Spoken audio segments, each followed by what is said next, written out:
সাধারণত মাশরুমের ফাইবার ও এনজাইম হজমে সহায়তা করে। এটি অন্ত্রে উপকারী ব্যাকটেরিয়ার কাজ বৃদ্ধিতে সাহায্য করে এবং কোলনের পুষ্টি উপাদান শোষণকেও বাড়াতে সাহায্য করে। আর এই মাশরুম একবার রান্নার পর দ্বিতীয়বার গরম করে খেলে তা আমাদের পেটের জন্য অনেক ক্ষতিকর।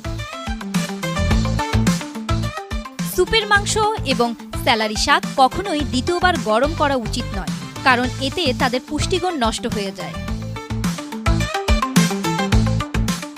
এছাড়াও যে কোনো ধরনের সবুজ শাক বা সবজি, যেমন পালং শাক, লেটুস শাক, মেথির শাক, স্পিনাচ, বিট কখনোই দ্বিতীয়বার গরম করে খাবেন না।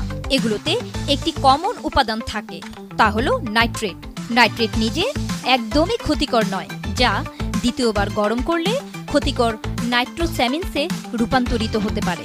নাইট্রোস্যামিনস কার্সিনোজেনিক হিসেবে পরিচিত।